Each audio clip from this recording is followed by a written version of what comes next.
Hello everyone.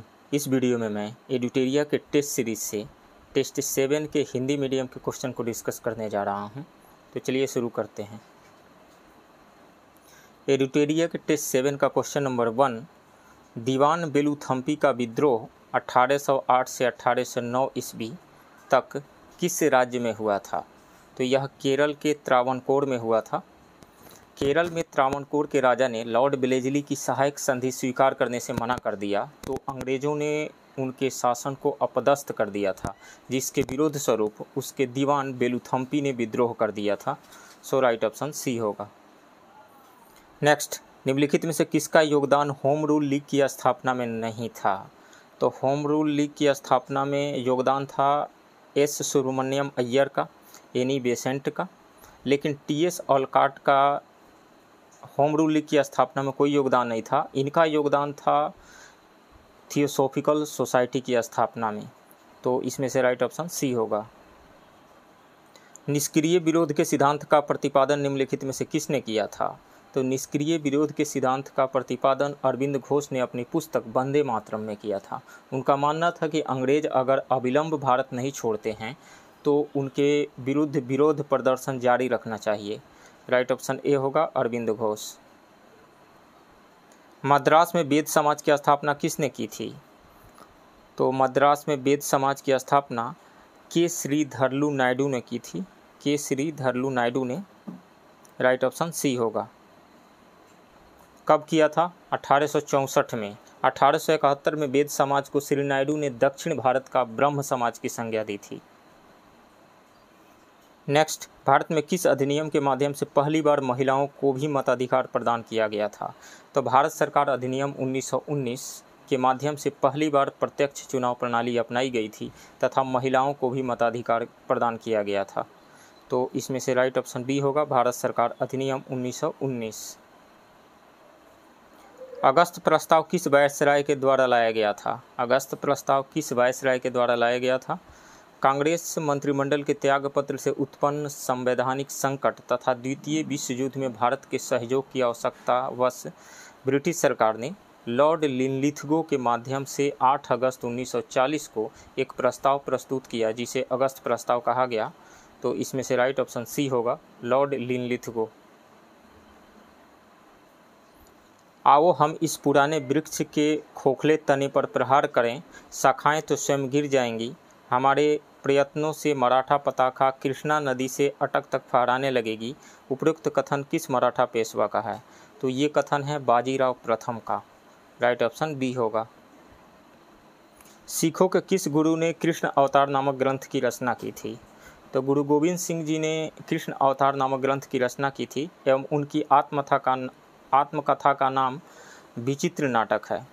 गुरु गोविंद सिंह जी का जन्म बिहार के पटना में हुआ था। ये सिखों के 10वें एवं अंतिम गुरु थे। राइट ऑप्शन ए होगा, गुरु गोविंद सिंह। असहयोग आंदोलन की शुरुआत कब हुई थी? तो 1 अगस्त 1920 को हुई थी। राइट ऑप्शन बी होगा। निम्नलिखित में से किसने कैबिनेट मिशन की अध्यक्षता की थी? तो कैबिनेट मिशन के अध्यक्ष थे पैथिक लॉरेंस, और इसके अन्य जो 2 सदस्य थे वे थे स्टेफर्ड क्रिप्स एवं एवी अलेक्जेंडर। तो इसमें से राइट ऑप्शन बी होगा, पैथिक लॉरेंस। फरवरी 1932 में किसने दीक्षांत समारोह में उपाधि ग्रहण करते समय बहुत नज़दीक से गवर्नर पर गोली चलाई थी? तो 6 फरवरी 1932 को बीना दास ने कलकत्ता विश्वविद्यालय के दीक्षांत समारोह में उपाधि ग्रहण करते वक्त बंगाल के गवर्नर सर स्टेनली जैक्सन को गोली मार दी, परंतु गवर्नर बच गया एवं बीना दास को 10 साल के कारावास का दंड मिला था। तो इसमें से राइट ऑप्शन सी होगा, बीना दास। पटना लगान परिषद, बिहार लगान परिषद के प्रथम अध्यक्ष कौन थे? तो बिहार में 1770 ईस्वी में भीषण अकाल पड़ा था। इसी वर्ष पटना लगान परिषद का गठन किया गया तथा सर्वप्रथम जेम्स अलेक्जेंडर को इसका अध्यक्ष नियुक्त किया गया था। तो राइट ऑप्शन सी होगा, जेम्स अलेक्जेंडर। देवघर जिले के रोहिणी नामक ग्राम में स्थित देसी स्थल सेना के किस रेजिमेंट ने विद्रोह किया था? तो देवघर जिले के रोहिणी नामक ग्राम में स्थित देसी स्थल सेना की 32वीं रेजिमेंट ने विद्रोह किया था और विद्रोह के पश्चात इस रेजिमेंट का मुख्यालय रोहिणी से हटाकर बिहार के भागलपुर में स्थानांतरित कर दिया गया था। तो इसमें से राइट ऑप्शन बी होगा 32वीं रेजिमेंट। बिहारी स्टूडेंट कॉन्फ्रेंस की स्थापना किस वर्ष हुई थी? तो स्वदेशी आंदोलन के आदर्शों से प्रभावित होकर बिहारी स्टूडेंट्स कॉन्फ्रेंस की स्थापना 1906 में की गई थी। तो इसमें से राइट ऑप्शन सी होगा 1906। नेक्स्ट क्वेश्चन, 1929 के कांग्रेस के लाहौर अधिवेशन में कौन से प्रस्ताव पास किए गए थे? तो लाहौर अधिवेशन में पूर्ण स्वराज की प्राप्ति से संबंधित प्रस्ताव पारित किए गए थे। राइट ऑप्शन सी होगा। मौलिक अधिकारों पर प्रस्ताव पारित किया गया था 1931 के कराची अधिवेशन में। सम्मति आयु अधिनियम 1891 ईस्वी किस गवर्नर जनरल के कार्यकाल में आया था? लॉर्ड लैंसडाउन के कार्यकाल में आया था। राइट ऑप्शन सी होगा। और इस अधिनियम के माध्यम से 12 वर्ष से कम उम्र के लड़कियों के विवाह को गैरकानूनी घोषित किया गया था। नेक्स्ट, विडो रीमैरिज एसोसिएशन का गठन किसके द्वारा किया गया था? महादेव गोविंद रानाडे के द्वारा किया गया था। राइट ऑप्शन बी होगा। महादेव गोविंद रानाडे को पश्चिम भारत में सांस्कृतिक पुनर्जागरण का अग्रदूत माना जाता है। रानाडे ने विधवा विवाह को और अधिक प्रचारित करने के लिए विडो रीमैरिज एसोसिएशन का गठन किया था। उन्होंने दक्कन एजुकेशन सोसाइटी एवं प्रार्थना समाज की भी स्थापना की थी। नेक्स्ट, साइमन कमीशन का विरोध करने पर किसने भारतीयों को सभी दलों द्वारा स्वीकार्य संवैधानिक मसौदा तैयार करने की चुनौती दी थी? तो भारत सचिव लॉर्ड बर्किनहेड ने साइमन कमीशन का विरोध करने वाले नेताओं को सभी दलों द्वारा स्वीकार्य संवैधानिक मसौदा तैयार करने की चुनौती दी, जिसे कांग्रेस एवं अन्य राजनीतिक दलों द्वारा स्वीकार करते हुए पंडित मोतीलाल नेहरू की अध्यक्षता में 10 सदस्यीय नेहरू समिति गठित की गई थी। तो इसमें से राइट ऑप्शन बी होगा, लॉर्ड बर्किनहेड। नेक्स्ट, भारत में प्रथम तार लाइन कहाँ शुरू की गई थी? तो भारत में प्रथम तार लाइन लॉर्ड डलहौजी के कार्यकाल में शुरू की गई थी। लॉर्ड डलहौजी का कार्यकाल 1848 से 1856 तक था। ये प्रथम तार लाइन जो है वो 1853 में शुरू की गई थी कलकत्ता से आगरा तक, और 16 अप्रैल 1853 को भारत में प्रथम रेलगाड़ी बम्बई से ठाणे तक चलाई गई थी, कुल 34 किलोमीटर के लिए। तो इसमें से राइट ऑप्शन ए होगा, कलकत्ता से आगरा के बीच में। नेक्स्ट, किस भारतीय इतिहासकार ने बंगाल के 1765 से 72 ईस्वी के मध्य के कालखंड को डाकू राज्य की उपमा दी है? तो के एम पन्नीकर ने राइट ऑप्शन बी होगा। उपनिवेशवाद के प्रथम चरण को पर्सिवल स्पीयर ने खुली और बेशर्म लूट कहा था। पर्सिवल स्पीयर ने। नेक्स्ट, निम्नलिखित में से किसने सर्वप्रथम सांकेतिक मुद्रा का प्रचलन किया था? तो मोहम्मद बिन तुगलक ने सांकेतिक मुद्रा का प्रचलन किया था, परंतु उचित क्रियान्वयन एवं बिना किसी तैयारी के अभाव में यह योजना असफल रही तथा राजकीय राजकोष पर अतिरिक्त दबाव पड़ा था। तो इसमें से राइट ऑप्शन सी होगा, मोहम्मद बिन तुगलक ने। नेक्स्ट, किस मध्यकालीन शासक ने जब्ती प्रणाली को लागू किया था? तो अकबर के शासनकाल में भू राजस्व वसूली के लिए जब्ती प्रणाली का प्रचलन हुआ था, जो भूमि सर्वेक्षण, भू राजस्व निर्धारण के लिए दस्तूर उल अमल तथा जब्ती खसरे की तैयारी पर आधारित थी। अकबर कालीन साम्राज्य के अधिकतर भूभाग में यही प्रथा लागू थी। राइट ऑप्शन सी होगा, अकबर। नेक्स्ट, बाबर ने अपनी आत्मकथा बाबरनामा में किसे समकालीन भारत का सबसे शक्तिशाली शासक कहा था? तो कृष्णदेव राय राइट ऑप्शन सी होगा। विजयनगर साम्राज्य में अठाव ने अस्थवन या अथवन विभाग का संबंध निम्नलिखित में से किससे था? तो विजयनगर साम्राज्य में राजस्व विभाग को अठाव ने कहा जाता था। कृषि प्रधान अर्थव्यवस्था होने के कारण आय का प्रमुख साधन कृषि कर ही था। तो राइट ऑप्शन यहाँ पे बी होगा, राजस्व विभाग। नेक्स्ट, किस मध्यकालीन शासक ने अपने शासनकाल में पटना में एक दुर्ग का निर्माण कराया तथा इस नगर को पुनः बिहार की राजधानी बनाया था? तो अब्दुल्लाह द्वारा रचित तारीख़े दाऊदी के अनुसार शेर शाह ने अपने शासनकाल में पटना में एक दुर्ग का निर्माण करवाया था तथा इस नगर को उन्होंने पुनः बिहार की राजधानी बनाया था। राइट ऑप्शन बी होगा शेर शाह। नेक्स्ट, अलाउद्दीन खिलजी के किस प्रसिद्ध सेनापति की मृत्यु मंगोलों से लड़ते हुए हो गई थी?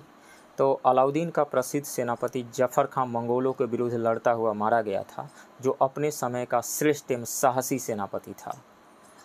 जफर खां के शौर्य और भारतीय सेना की दृढ़ता से मंगोल इतने प्रभावित हुए कि 30 कोस पीछे हट गए थे। तो इसमें से राइट ऑप्शन सी होगा जफर खां। आईने अकबरी के अनुसार बिहार सूबा कितने सरकारों में विभक्त था? तो आईने अकबरी के अनुसार बिहार सूबा 7 सरकारों में विभाजित था और ये सरकारें थी मुंगेर, रोहतास, तिरहुत, हाजीपुर, सारण और चंपारण। तो इसमें से राइट ऑप्शन सी होगा 7।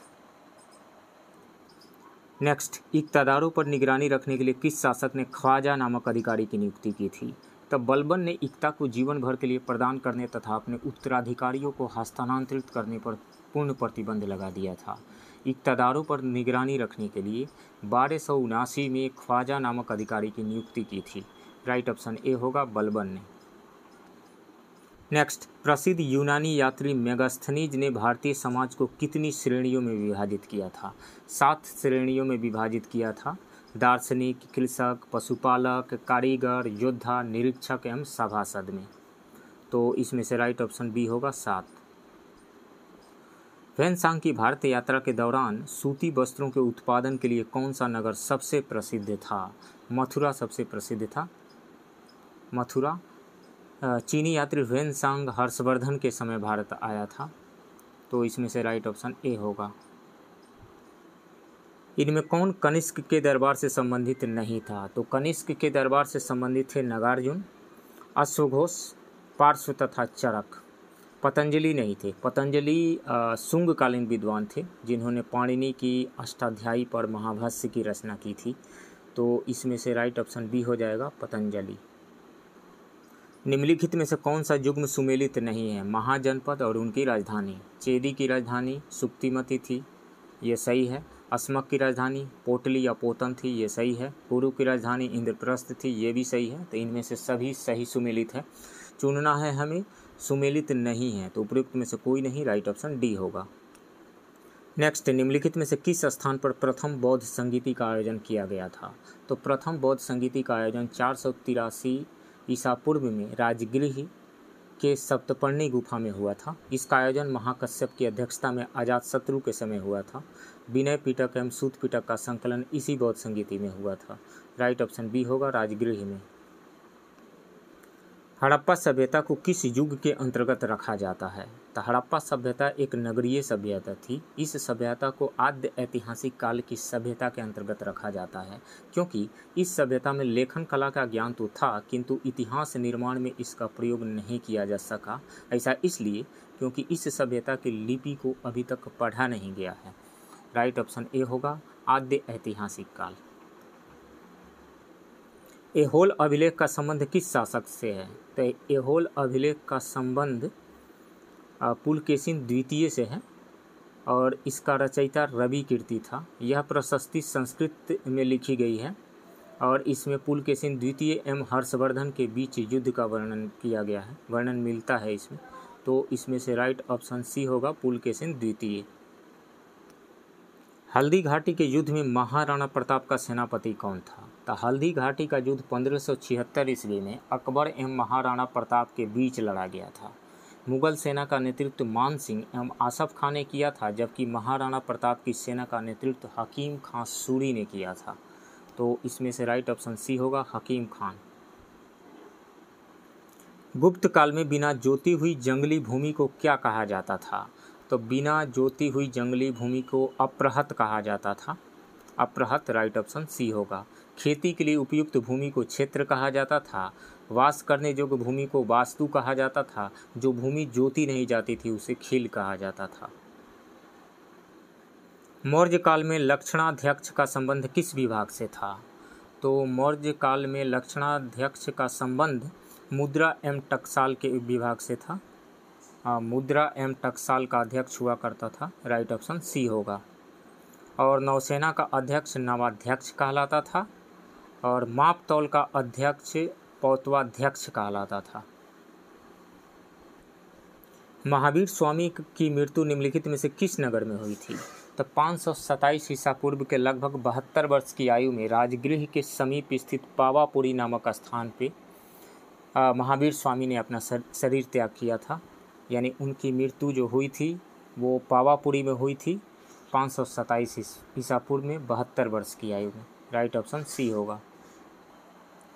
नेक्स्ट, सिंधु सभ्यता में मिट्टी के बर्तनों पर सामान्यतः किस रंग का उपयोग हुआ था? तो सामान्यतः लाल रंग का उपयोग हुआ था, राइट ऑप्शन सी होगा। इसके बाद से साइंस के क्वेश्चन शुरू हो रहे हैं जिसका मैं डिस्कशन दूसरे वीडियो में कर चुका हूं, आप चाहें तो उसे देख सकते हैं। नेक्स्ट क्वेश्चन, निम्नलिखित में से कौन सा अनुच्छेद राज्यों की विधानसभाओं में एंग्लो इंडियन समुदाय के प्रतिनिधित्व से संबंधित है? तो वो है 333। अनुच्छेद 333 यानी आर्टिकल 333 में राज्य की विधानसभाओं में एंग्लो इंडियन के प्रतिनिधित्व का प्रावधान है, लेकिन 104th कॉन्स्टिट्यूशनल अमेंडमेंट एक्ट के द्वारा लोकसभा और राज्य विधानसभाओं में एंग्लो इंडियन कम्युनिटी के लिए आवंटित सीटों को समाप्त कर दिया गया है। तो इसमें से राइट ऑप्शन डी होगा, आर्टिकल 333। अनुच्छेद 332 राज्यों की विधानसभाओं में अनुसूचित जातियों और अनुसूचित जनजातियों के लिए सीटों के आरक्षण का प्रावधान है, अनुच्छेद 332 में। अनुच्छेद 334 इसमें मूल रूप से 1960 में निर्वाचित सीटों के आरक्षण को समाप्त करने का प्रावधान था, लेकिन इसे 8वें संशोधन द्वारा 1970 तक बढ़ा दिया गया था। आरक्षण की अवधि को 104वें संशोधन द्वारा 2030 तक बढ़ा दिया गया है। अनुच्छेद 335 में सेवाओं और पदों के लिए अनुसूचित जाति और अनुसूचित जनजाति के दावे का प्रावधान है, अनुच्छेद 335 में। नेक्स्ट, जनहित याचिका यानी PIL कहाँ दायर की जा सकती है?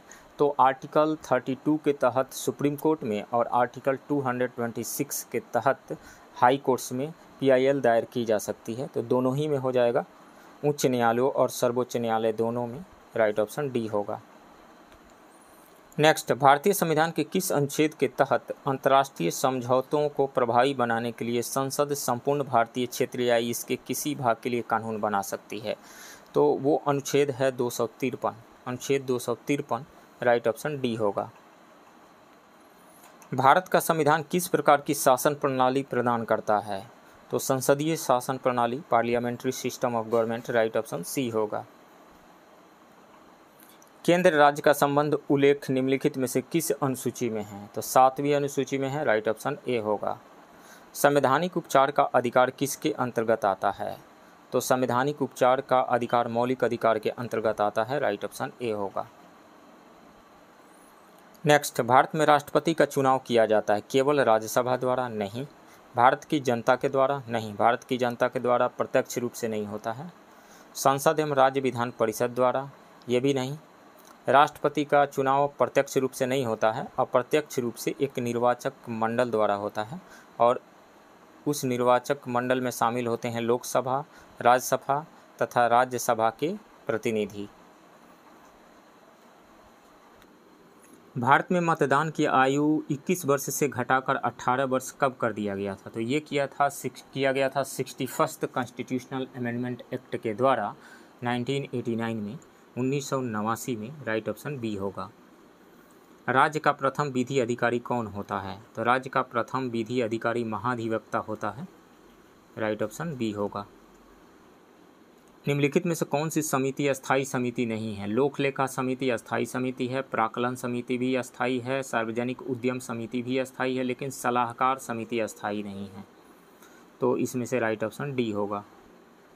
भारत में उच्चतम न्यायालय का गठन कब किया गया था? तो ये 26 जनवरी 1950 को किया गया था और 2 दिन बाद यानी 28 जनवरी 1950 से ये अपना कार्य प्रारंभ किया था। तो इसमें से राइट ऑप्शन बी होगा, 26 जनवरी 1950। न्यायिक सक्रियता की अवधारणा पहली बार किस देश में अपनाई गई थी? तो न्यायिक सक्रियता की अवधारणा सर्वप्रथम अमेरिका में अपनाई गई थी तथा इस शब्द के जनक 1947 में आर्थर एल्सिंगर जूनियर थे। भारत में न्यायिक सक्रियता का सिद्धांत B.R. कृष्ण अय्यर तथा P.N. भगवती के नेतृत्व में प्रचलित हुआ था। राइट ऑप्शन सी होगा, अमेरिका में। संविधान के किस भाग में आपात उपबंधों का उल्लेख है? तो संविधान के भाग 18 में अनुच्छेद 352 से 360 तक आपातकाल का उपबंध किया गया है। तो इसमें से राइट ऑप्शन ए होगा, भाग 18 में। राष्ट्रीय हरित न्यायाधिकरण की स्थापना कब की गई थी? तो ये 2010 में की गई थी। राइट ऑप्शन ए होगा। दिल्ली में विधानमंडल और मंत्रिपरिषद का सृजन किया गया है। तो ये किया गया है 69वें 69th कॉन्स्टिट्यूशनल अमेंडमेंट एक्ट 1991 के द्वारा, यानी 69वें संविधान संशोधन अधिनियम 1991 के द्वारा। तो राइट ऑप्शन इसमें बी होगा। राज्यसभा के सभापति का चुनाव कौन करता है? तो राज्यसभा के सभापति होते हैं उपराष्ट्रपति, और उपराष्ट्रपति का चुनाव लोकसभा तथा राज्यसभा के सभी सदस्य मिलकर के करते हैं। राइट ऑप्शन बी होगा। निम्न में से लॉरेंज वक्र द्वारा मापा जाता है? तो आय की असमानता मापा जाता है। राइट ऑप्शन सी होगा। किस पंचवर्षीय योजना के तहत कृषि में नकारात्मक वृद्धि दर्ज की गई थी? तो वो था तीसरी पंचवर्षीय योजना। 1961 से 65 के दौरान कृषि की वृद्धि दर नेगेटिव दर्ज की गई थी, -1%। राइट ऑप्शन ए होगा, तीसरी पंचवर्षीय योजना। नेक्स्ट क्वेश्चन, दूसरी पंचवर्षीय योजना निम्नलिखित में से किस मॉडल पर आधारित थी? तो ये PC महालनोबिस मॉडल पर आधारित थी। राइट ऑप्शन सी होगा। द्वितीय पंचवर्षीय योजना का समय था 1956 से 1961 तक। भारत में शून्य आधारित बजट कब लागू किया गया था? तो भारत में शून्य आधारित बजट पहली बार 1987-88 के आम बजट में लागू किया गया था। 1987-88। राइट ऑप्शन सी होगा। पीटर ए पियर को शून्य आधारित बजटिंग का जनक माना जाता है। इसे पहली बार अमेरिका में 1979 के यानी 1979 के संघीय बजट में पेश किया गया था। निम्न में कौन मानव विकास सूचकांक में शामिल नहीं है? तो इसमें से जीवन प्रत्याशा शामिल है, प्रति व्यक्ति आय भी शामिल है, सामाजिक असमानता नहीं शामिल है। राइट ऑप्शन सी होगा। औद्योगिक कर्मकारों के लिए उपभोक्ता मूल्य सूचकांक CPI-IW कौन जारी करता है? तो यह लेबर ब्यूरो यानी श्रम ब्यूरो के द्वारा जारी किया जाता है। राइट ऑप्शन बी होगा। भारतीय आयात निर्यात बैंक की स्थापना कब की गई थी? यानी EXIM की स्थापना कब की गई थी? तो ये 1982 में इसकी स्थापना की गई थी, 1 जनवरी को। तो राइट ऑप्शन यहाँ पे सी होगा, 1982, 1 जनवरी 1982। प्राथमिक घाटा एवं ब्याज भुगतान का योग निम्न में से किसके बराबर होता है? तो प्राथमिक घाटा यानी प्राइमरी डेफिसिट प्लस ब्याज भुगतान, ये इक्वल टू होता है राजकोषीय घाटा यानी फिस्कल डेफिसिट के। तो राजकोषीय घाटा होगा। Right option D. मुद्रास्फीति तथा बेरोजगारी के संबंध को कौन सा वक्र दर्शाता है? तो वो है Phillips curve. Phillips curve. Right option D होगा।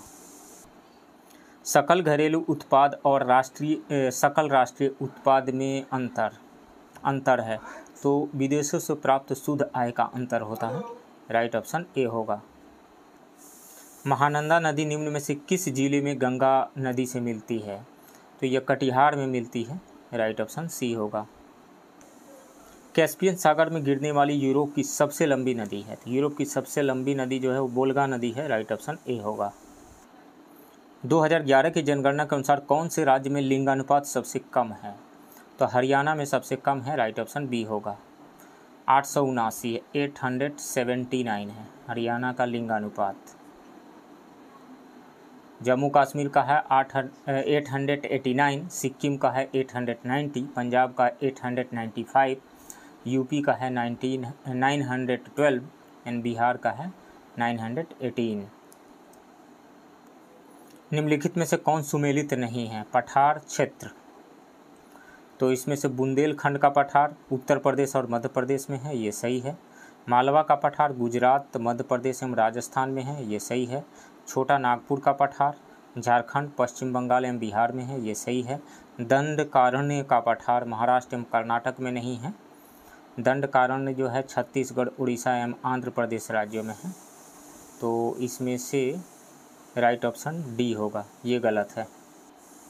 निम्नलिखित में कौन सा सही सुमेलित नहीं है? जायरे नदी यह विषुवत रेखा को 2 बार काटती है, ये सही है। लिम्पोपो नदी यह मकर रेखा को 2 बार काटती है, ये भी सही है। आमूर नदी यह चीन व मंगोलिया के मध्य सीमा बनाती है, नहीं, यह चीन और मंगोलिया के बीच में सीमा नहीं बनाती है, यह सुदूर पूर्वी रूस और पूर्वोत्तर चीन के बीच की सीमा बनाती है, तो सी गलत है। मेकोंग नदी यह दक्षिण पूर्व एशिया की सबसे लंबी नदी है, ये सही है, तो सी गलत है, राइट ऑप्शन सी होगा। निम्नलिखित में से कौन सा गैस वायुमंडल में सर्वाधिक मात्रा परसेंट आयतन में पाया जाता है? तो वो है इसमें से, ऐसे तो सबसे ज़्यादा नाइट्रोजन है, उसके बाद में ऑक्सीजन है, लेकिन इस ऑप्शन में जो दिया गया है इसमें से आर्गन होगा। आर्गन जो होगा उसका परसेंटेज है 0.932%, कार्बन डाइऑक्साइड 0.03% और नियॉन हीलियम जो है वो 0.005%। तो इसमें से सबसे ज़्यादा है आर्गन का ही है, राइट ऑप्शन सी होगा। निम्नलिखित में से कौन सा प्रशांत महासागर की ठंडी जलधारा है? ठंडी जलधाराओं में शामिल है हम्बोल्ट या पेरू धारा, कैलिफोर्निया धारा, क्यूराइल धारा, ओखाटस्क धारा। तो इसमें से कैलिफोर्निया धारा जो है ये प्रशांत महासागर की ठंडी जलधारा है, राइट ऑप्शन ए होगा। और गर्म धाराओं में शामिल है अल नीनो, सुशीमा, अलास्का धारा, क्यूरोसियो धारा, उत्तर विषुवत रेखीय धारा, उत्तरी प्रशांत धारा, पूर्वी ऑस्ट्रेलियाई धारा। भारत और अफगानिस्तान के बीच निम्न में से कौन सी रेखा थी? तो डुरंड रेखा थी, विभाजन के पहले ये डुरंड रेखा थी। अब यह अफगानिस्तान और पाकिस्तान के बीच की रेखा है, तो डुरंड रेखा हो जाएगा, राइट ऑप्शन बी। मैकमोहन रेखा यह भारत और चीन के बीच में स्थित है। और एलएसी जो है वो भारत और चीन के बीच सीमा विवाद के समाधान के लिए अपनाई गई रेखा है। और रेड क्लिफ जो है ये भारत पाकिस्तान के बीच निर्धारित सीमा रेखा है, जिसे 15 अगस्त 1947 को निर्धारित किया गया था। नेक्स्ट क्वेश्चन, सान पठार निम्नलिखित में से किस देश में स्थित है? तो सान पठार जो है म्यांमार में स्थित है, म्यांमार में, राइट ऑप्शन बी होगा। भारत में जो है वो छोटा नागपुर का पठार है, इथोपिया में अबिसिनिया का पठार है और यूएसए में ओजार्क का पठार है। रावी नदी का उद्गम निम्नलिखित में से किस दर्रा में है, दर्रा से होती है? तो रावी नदी हिमाचल प्रदेश के कांगड़ा जिले में रोहतांग दर्रे से निकलकर हिमाचल प्रदेश, जम्मू कश्मीर तथा पंजाब होते हुए पाकिस्तान से बहती हुई झांग जिले, पाकिस्तान के झांग जिले की सीमा पर चिनाब नदी में मिल जाती है। तो इसमें से राइट ऑप्शन सी होगा, रोहतांग दर्रा। विश्व की सबसे लंबी नदी क्रूज गंगा विलास कहाँ से कहाँ तक चलाई गई? तो वाराणसी से डिब्रूगढ़ तक चलाई गई थी, वाराणसी से डिब्रूगढ़, राइट ऑप्शन सी होगा। कट्टर इस्लामिक संगठन पीपुल फ्रंट ऑफ इंडिया यानी पीएफआई के खिलाफ देश में हिंसा को रोकने के लिए नेशनल इन्वेस्टिगेशन एजेंसी एनआईए द्वारा किस ऑपरेशन की शुरुआत की गई? तो ऑपरेशन ऑक्टोपस की शुरुआत की गई थी, राइट ऑप्शन बी होगा। इंटरनेशनल बिग कैट अलायंस के संबंध में निम्नलिखित में से कौन सा या कौन से कथन सही नहीं है? इसकी शुरुआत भारत द्वारा की गई, बिल्कुल सही है। प्रोजेक्ट टाइगर के 50 वर्ष पूरे होने के उपलक्ष्य में 9 अप्रैल 2023 को कर्नाटक के मैसूर में आयोजित मेगा अंतर्राष्ट्रीय कार्यक्रम में प्रधानमंत्री श्री नरेंद्र मोदी जी ने 7 बड़ी बिल्लियों के संरक्षण के लिए इंटरनेशनल बिग कैट अलायंस यानी IBCA का शुभारंभ किया था। तो इस कारण से ये सही है। नेपाल इसका संस्थापक सदस्य है, ये भी सही है। इसके तहत 5 बड़ी बिल्लियों के संरक्षण का प्रयास किया गया है, नहीं 7 बड़ी बिल्लियों के, तो ये गलत है। और यहीं चुनना है हमें, कथन सही नहीं है, तो थर्ड सही नहीं है, तो केवल 3 होगा, राइट ऑप्शन सी। निम्नलिखित में से किसे 32वां व्यास सम्मान 2022 से सम्मानित किया गया है? ज्ञान चतुर्वेदी को। हिंदी के प्रसिद्ध लेखक ज्ञान चतुर्वेदी को उनको उपन्यास पागलखाना के लिए 32वां व्यास सम्मान 2022 से सम्मानित किया गया है। तो इसमें से राइट ऑप्शन सी होगा। 2021 में 31वां व्यास सम्मान असगर वजाहत को उनकी कृति महाबली के लिए दिया गया था और शिव शंकरी को उनकी कृति सूर्यवंशम के लिए 32वां सरस्वती सम्मान 2022 से सम्मानित किया गया है। वर्ष 2024 में 27वां चोगम सम्मेलन कहाँ आयोजित किया जाएगा? तो ये आयोजित किया जाएगा समोआ में राइट ऑप्शन सी होगा। और 26वां चोगम सम्मेलन 2022 में रवांडा में आयोजित किया गया था। अंतर्राष्ट्रीय क्रिकेट में सबसे तेज 25,000 रन बनाने वाले दुनिया के पहले खिलाड़ी कौन बन गए हैं? तो विराट कोहली अंतर्राष्ट्रीय क्रिकेट में 25,000 रन बनाने वाले विश्व के छठे और दूसरे भारतीय खिलाड़ी बने हैं। साथ ही वह सबसे तेज 25,000 रन बनाने वाले दुनिया के पहले खिलाड़ी बन गए हैं। उन्होंने 492 मैच में यह उपलब्धि हासिल की है। तो इसमें से राइट ऑप्शन ए होगा विराट कोहली। वर्ष 2026 में 23वां राष्ट्रमंडल खेल कहाँ आयोजित किया जाएगा? तो ऑस्ट्रेलिया में आयोजित किया जाएगा, राइट ऑप्शन बी होगा। और 23वां राष्ट्रमंडल खेल ये है, 23वां राष्ट्रमंडल खेल 2026 में ऑस्ट्रेलिया में आयोजित किया जाएगा। और 22वां राष्ट्रमंडल खेल का आयोजन 2022 में किया गया था इंग्लैंड के बर्किंघम में। जनवरी 2023 में शंघाई सहयोग संगठन फिल्म महोत्सव का आयोजन कहाँ किया गया था? मुंबई में किया गया था, राइट ऑप्शन ए होगा। निम्नलिखित में से किसे राजा राममोहन राय पुरस्कार 2023 से सम्मानित किया गया है? तो वरिष्ठ पत्रकार डॉक्टर ABK प्रसाद को पत्रकारिता के क्षेत्र में उत्कृष्ट योगदान के लिए प्रतिष्ठित राजा राममोहन राष्ट्रीय पुरस्कार 2023 के लिए चुना गया है। तो इसमें से राइट ऑप्शन बी होगा, AB प्रसाद। हाल ही में जारी अंतर्राष्ट्रीय बौद्धिक संपदा सूचकांक 2023 के संबंध में निम्नलिखित में से कौन सा कथन या कौन से कथन सही है? तो US चैम्बर ऑफ कॉमर्स द्वारा अंतर्राष्ट्रीय बौद्धिक संपदा सूचकांक 2023 जारी किया गया और इसमें अमेरिका को प्रथम स्थान प्राप्त हुआ, ये सही है। भारत 42वें स्थान पर रहा, ये भी सही है। 2022 में भारत 43वें स्थान पर था, ये भी सही है। तो तीनों ही सही है। तो उपयुक्त में से एक से अधिक, राइट ऑप्शन डी होगा। वर्ष 2023 में पद्म विभूषण पुरस्कार प्राप्तकर्ताओं में निम्नलिखित में से कौन शामिल नहीं है? तो वर्ष 2023 के लिए राष्ट्रपति ने 106 पद्म पुरस्कार प्रदान करने की मंजूरी दी थी। सूची में 6 पद्म विभूषण, 9 पद्म भूषण और 91 पद्मश्री पुरस्कार शामिल थे। और इसमें से श्री बालकृष्ण दोषी और श्री दिलीप महालनाबिस, इन दोनों को मरणोपरांत दिया गया पद्म विभूषण पुरस्कार। श्री कुमार मंगलम बिरला को नहीं दिया गया था, तो ये शामिल नहीं थी, राइट ऑप्शन इसमें से सी होगा। किस मंत्रालय द्वारा जनवरी 2023 में नई दिल्ली में भारत पर्व 2023 का आयोजन किया गया था?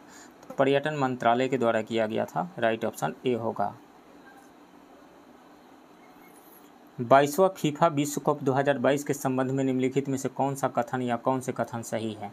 इसका आयोजन कतर में किया गया था, ये सही है। अर्जेंटीना ने ब्राज़ील को हराकर यह खिताब जीता, नहीं, अर्जेंटीना ने फ्रांस को हरा करके जीता था। भारतीय कंपनी बायजूस विश्व कप का आयोजक थी, इस विश्व कप की आयोजक थी, ये सही है। गलत कौन सा है? 2 गलत है, तो 1 और 3 सही है। तो 1 और 3 राइट ऑप्शन डी होगा। निम्नलिखित में से किस राज्य सरकार द्वारा आसरा पेंशन योजना की शुरुआत की गई है? तो ये तेलंगाना सरकार के द्वारा शुरू की गई है। इसका उद्देश्य वृद्धों, विधवाओं, दिव्यांगों, बीड़ी श्रमिकों आदि के लिए पेंशन सुविधा उपलब्ध कराना है। इसका लाभ 65 वर्ष से अधिक आयु के आर्थिक रूप से कमजोर लोगों को मिलेगा, राइट ऑप्शन ए होगा, तेलंगाना। 13 दिसंबर 2022 को प्रधानमंत्री ने किस नेता की 150वीं जयंती के उपलक्ष्य में एक स्मारक सिक्का और डाक टिकट जारी किया था? तो श्री अरबिंदो के। प्रधानमंत्री श्री नरेंद्र मोदी 13 दिसंबर 2022 को पुदुचेरी में आयोजित कार्यक्रम में श्री अरबिंदो की 150वीं जयंती के उपलक्ष्य में एक स्मारक सिक्का और एक डाक टिकट जारी किया था। तो इसमें से राइट ऑप्शन डी होगा, श्री अरबिंदो। भारत ने दिसंबर 2022 में किस देश के साथ व्यापक प्रवासन एवं गतिशीलता भागीदारी समझौते पर हस्ताक्षर किए? जर्मनी के साथ, राइट ऑप्शन ए होगा। मुंबई ट्रांस हार्बर लिंक से संबंधित निम्नलिखित में से कौन सा या कौन से कथन गलत है? यह भारत का सबसे लंबा समुद्री पुल है, ये सही है। यह पुल 21.8 किलोमीटर लंबा है, ये भी सही है। यह पुल सेवरी को नवी मुंबई के शिवाजी नगर से जोड़ता है, तो ये भी सही है। तो इसमें से 1, 2, 3 तीनों ही सही है, गलत कुछ भी नहीं है, तो उपयुक्त में से कोई नहीं, राइट ऑप्शन डी होगा। केंद्रीय गृह और सहकारिता मंत्री अमित शाह ने हाल ही में जनगणना भवन का उद्घाटन किया, इसका निर्माण कहाँ किया गया है? नई दिल्ली में, राइट ऑप्शन बी होगा। हाल ही में कौन सा राज्य स्वास्थ्य का अधिकार देने वाला यानी राइट टू हेल्थ भारत का पहला राज्य बन गया है? तो वो है राजस्थान, राइट ऑप्शन सी होगा। भारत का कौन सा राज्य गर्मियों में पानी की कमी से निपटने के लिए जल बजट अपनाने वाला पहला राज्य बन गया है? तो वो है केरल, राइट ऑप्शन सी होगा। भारतीय नौसेना का प्रोजेक्ट 15B श्रेणी के तहत तैयार किया गया और रडार से बचने में सक्षम तीसरे स्वदेशी विध्वंसक युद्धपोत का समुद्री परीक्षण अप्रैल 2023 में किया गया। इम्फाल होगा यहाँ पे, राइट ऑप्शन बी। वर्ष 2023 में किस भारतीय शहर को एससीओ की पहली सांस्कृतिक राजधानी के रूप में नामित किया गया है? वाराणसी को, राइट ऑप्शन बी होगा। हाल ही में किस मंत्रालय द्वारा 75-25 पहल की शुरुआत की गई? स्वास्थ्य मंत्रालय के द्वारा शुरू किया गया है, राइट ऑप्शन सी होगा। इसका उद्देश्य भारत में गैर संचारी रोग प्रबंधन और रोकथाम में क्रांति लाना है। 2025 तक इस महत्वाकांक्षी कार्यक्रम का लक्ष्य उच्च रक्तचाप और मधुमेह से पीड़ित 75 मिलियन लोगों को मानक देखभाल प्रदान करना है। राष्ट्रीय विनिर्माण नवाचार सर्वेक्षण NMIS 2021-22 के अनुसार कौन सा राज्य सबसे नवाचारी राज्य है? तो कर्नाटक सबसे नवाचारी राज्य है, उसके बाद में है मोस्ट इनोवेटिव स्टेट, उसके बाद में है दादर और नागर हवेली, दमन और दीव, देन तेलंगाना और उसके बाद में तमिलनाडु है, राइट ऑप्शन सी होगा। हाल ही में नेपाल के राष्ट्रपति के रूप में किसे नियुक्त किया गया है? रामचंद्र पौडेल को, राइट ऑप्शन सी होगा। बिहार टेक्सटाइल एवं लेदर पॉलिसी 2022 के संबंध में कौन सा कथन असत्य है? इसके तहत संयंत्र एवं मशीनरी के लिए पूंजीगत निवेश पर लागत का 25% अनुदान दिया जाएगा, जो अधिकतम 10 करोड़ रुपये तक होगा। नहीं, ये गलत है। इसके तहत संयंत्र एवं मशीनरी के लिए पूंजीगत निवेश पर लागत का 15% तक अनुमान दिया जाएगा, 25% नहीं, जो अधिकतम 10 करोड़ रुपये तक होगा। तो ये स्टेटमेंट गलत है। उद्योग में कार्यरत कर्मचारियों को 5,000 रुपये प्रति माह की दर से 5 वर्षों के लिए अनुदान दिया जाएगा, ये सही है। निर्यात के लिए संबंधित इकाइयों को 30% परिवहन सब्सिडी दी जाएगी, ये भी सही है। इसके तहत 5 साल तक माल ढुलाई पर 10 लाख रुपये प्रति वर्ष अनुदान भी दिया जाएगा। तो इसमें से गलत कौन सा है? ए गलत है, राइट ऑप्शन ए होगा। गुजरात में आयोजित 36वें राष्ट्रीय खेल 2022 में बिहार को पदक तालिका में कौन सा स्थान प्राप्त हुआ था? तो गुजरात में आयोजित 36वें राष्ट्रीय खेल 2022 में बिहार को कुल 2 कांस्य पदक मिले थे। रग्बी 7 प्रतिस्पर्धा में बिहार महिला रग्बी टीम ने दिल्ली को हराकर कांस्य पदक जीता था और बिहार नेटबॉल महिला टीम ने भी कांस्य पदक जीता था। बिहार को पदक तालिका में 31वां स्थान प्राप्त हुआ था, राइट ऑप्शन सी होगा। हाल ही में बिहार के नए महाधिवक्ता के रूप में किसे नियुक्त किया गया है? प्रशांत कुमार शाही को, Prashant Kumar Shahi, right option B होगा। चौथे राष्ट्रीय जल पुरस्कार 2022 के संबंध में कौन सा कथन असत्य है? जल संरक्षण के क्षेत्र में काम करने वाले राज्यों में मध्य प्रदेश को पहला स्थान प्राप्त हुआ, ये सही है। राज्य स्तरीय श्रेणी में बिहार को उत्तर प्रदेश के साथ संयुक्त रूप से तीसरा स्थान प्राप्त हुआ, नहीं, बिहार को आंध्र प्रदेश के साथ संयुक्त रूप से तीसरा स्थान प्राप्त हुआ, तो बी गलत है। सर्वश्रेष्ठ उद्योग का पुरस्कार बरौनी ताप विद्युत केंद्र बेगूसराय बिहार को प्राप्त हुआ, ये सही है। इसमें से गलत कौन सा है? तो बी गलत है, राइट ऑप्शन बी होगा। किस राज्य सरकार द्वारा राज्य के किसानों को आत्मनिर्भर बनाने और उनकी आय में वृद्धि करने के लिए शुष्क बागवानी योजना की शुरुआत की गई है? बिहार सरकार के द्वारा शुरू की गई है, राइट ऑप्शन ए होगा। बिहार के किस जिले में गांधी जी पर आधारित एक थीम पार्क का निर्माण किया गया है? पश्चिम चंपारण में, राइट ऑप्शन सी होगा। निम्नलिखित में से बिहार के किस शासक ने त्रिपक्षीय संघर्ष में भाग लिया था? तो त्रिपक्षीय संघर्ष में भाग लेने वाले बिहार का शासक धर्मपाल था, जिसने कन्नौज पर आक्रमण करके उत्तर पद स्वामी की उपाधि धारण की थी, राइट ऑप्शन डी होगा, धर्मपाल। बहावी आंदोलन से कौन संबंधित नहीं है? तो सैयद अहमद बरेलवी ने 1821 में पटना में बहावी आंदोलन के बेहतर संचालन हेतु 4 खलीफा नियुक्त किए, जिनमें शामिल थे फरहत हुसैन शाह, शाह मोहम्मद हुसैन, विलायत अली और इनायत अली। तो इसमें से ये सभी लोग शामिल थे, तो उपयुक्त में से कोई नहीं, राइट ऑप्शन डी होगा। संबंधित नहीं वाला चुनना है, तो उपयुक्त में से कोई नहीं, ये तीनों लोग शामिल थे। हालांकि उपयुक्त में से एक से अधिक यहाँ पे दिया गया, यहाँ पे उपयुक्त में से कोई नहीं होना चाहिए। व्यक्तिगत सत्याग्रह आंदोलन के दौरान श्री कृष्ण सिंह को कब गिरफ्तार किया गया था? तो नवंबर 1940 में गिरफ्तार किया गया था। व्यक्तिगत सत्याग्रह का नारा बिहार में आयोजित कांग्रेस का वर्ष 1940 में आयोजित रामगढ़ सम्मेलन में दिया गया था, जिसकी अध्यक्षता मौलाना अब्दुल कलाम आज़ाद के द्वारा की गई थी। श्री कृष्ण सिंह को बिहार का प्रथम व्यक्तिगत सत्याग्रही चुना गया था। हालांकि 27 नवंबर 1940 को गया में श्री कृष्ण जी को गिरफ्तार कर लिया गया था, जिसके बाद व्यापक स्तर पर विरोध देखने को मिला था। बिहार के दूसरे सत्याग्रही अनुग्रह नारायण सिंह थे। प्रथम सत्याग्रही श्री कृष्ण सिंह और दूसरे अनुग्रह नारायण सिंह थे। राइट ऑप्शन डी होगा, नवंबर 1940 में, 27 नवंबर 1940 को। उर्दू को बिहार की द्वितीय मातृभाषा का दर्जा कब दिया गया था? तो उर्दू को बिहार में द्वितीय राजभाषा का दर्जा 1984 में दिया गया था। बिहार सरकार ने उर्दू अकादमी की स्थापना करके उर्दू साहित्य के विकास का मार्ग प्रशस्त एवं सुदृढ़ किया था। तो इसमें से राइट ऑप्शन सी होगा, 1984 में। तो फ्रेंड्स, ये रहे एडिटेरिया के फुल सिलेबस टेस्ट 7 के क्वेश्चंस। आप बने रहिए इस चैनल के साथ। मिलते हैं किसी दूसरे वीडियो में, तब तक के लिए थैंक यू वेरी मच।